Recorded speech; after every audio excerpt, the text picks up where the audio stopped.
there, two awesome movie nerds viewers. I'm Abby. I'm Elliot. This week we are reviewing the post-apocalyptic animated feature, but not kid-friendly animated feature, 9. Not at all. Folks, keep your kids away.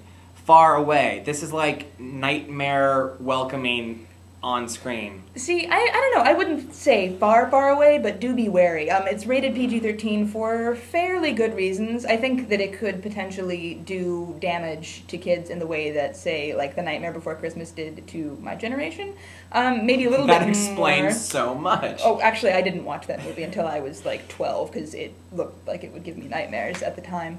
But that all aside, this is a pretty darn good movie. As I said, be wary if you're taking younger viewers to it, but it is worth watching. Absolutely. I mean, like Abby said, this is a really great example of people probably thinking that because something's computer animated, that they think that it will inherently be kid friendly. That's not the case here. This ain't Pixar, guys. No, not at all. But it is good. It is good, and actually I did say it ain't Pixar, but it does borrow from quite a few animated traditions. The beginning is fairly wordless in sort of a Wall-E feeling.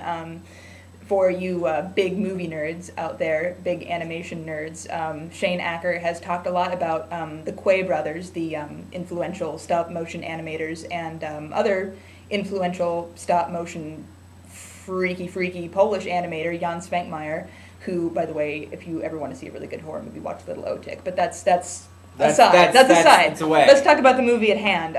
9 is a post-apocalyptic animated film about a bunch of little burlap stitch punk creations who wander around trying to reclaim the machine-ravaged world for themselves after all of humanity has been destroyed.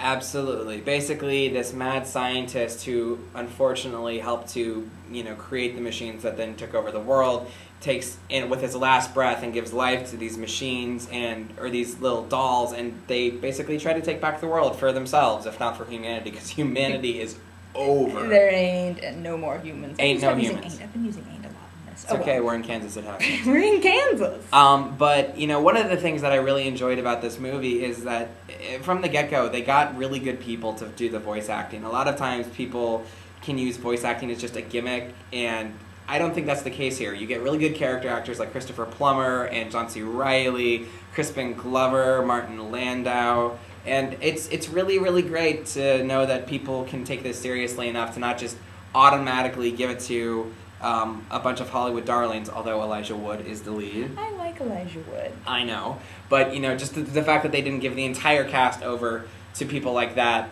like, say, Madagascar did, is encouraging. Yeah. Because that way we can actually, relate to the characters, and you can see past the voices and into who the characters are, and therefore you can connect. Yeah, I think so too. There's not really any kind of scene-stealing, scenery-chewing performances here, because it's just good character actors doing really solid voice work, and I think that adds an awful lot to the movie. Mm-hmm. Now, this was adapted from a shorter, Oscar-winning film of, I think, the same name. You can look it up on YouTube. I think the whole thing is up there.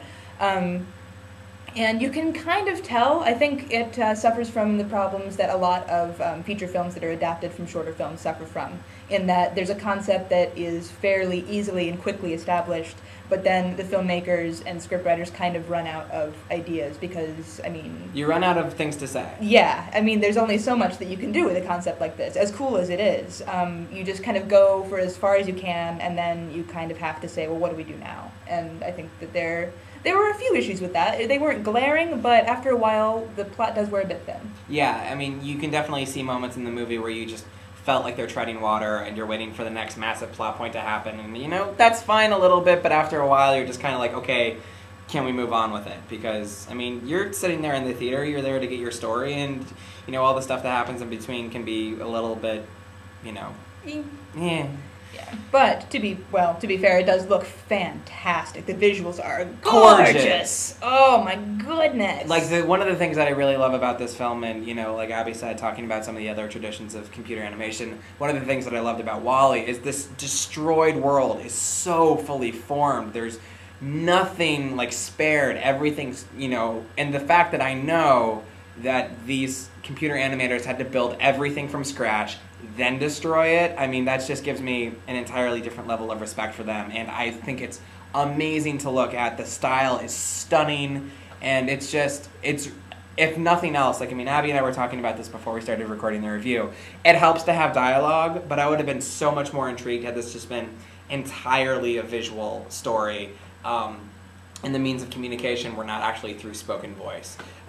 Yes, that would have been very risky and it probably wouldn't have worked, but God, it would have been so much more amazing if all I had to do was just interpret through my visuals. And I think the original short film is, if not completely wordless, mostly wordless. Mm-hmm. And I think that definitely, plays some kind of aesthetic role. The landscape here is a lot darker than WALL-E. You see much more kind of toxic green pollution and evidence of death. Yeah, evidence of death. There's a lot of, there's the stitch punk thing going on, and then there's also a fair amount of steampunk type things going on, like crazy machines that look like they're constructed from sort of old Victorian parts, which I think is interesting. I've always been sort of a fringe fan of steampunk, not hardcore, because... Like Charles Dickens meets the Terminator? Well, yeah, sort of. Yeah, like Charles Dickens meets the Terminator, except with a lot less people. Like meets the Velveteen Rabbit. Ooh.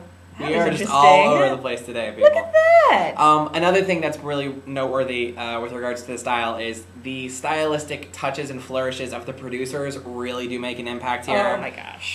Tim Burton's one of the producers. His thumbprint is on this, like, white on rice, basically. Absolutely, but just like he was a producer of The Corpse Bride, it doesn't overwhelm the story. Yeah. And, I mean, I think had Tim Burton actually helmed this film and directed it, it would have been an absolute train wreck. But because he was far enough away that it was only influence and not complete dominant control, it really helps. And the other producer, Timur Bekmambetov, a name I can't pronounce, but a man that I totally respect.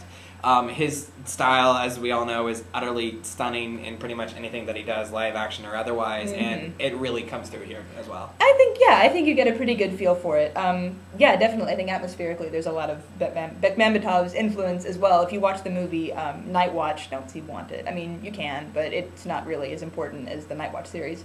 You get a pretty good feeling for that in 9 as well as Acker's many really interesting influences.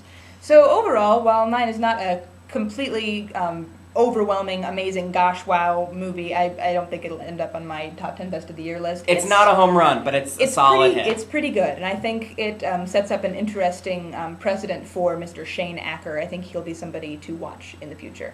So, for Two Awesome Movie Nerds, I'm Elliot. And I'm Abby. Go forth and watch.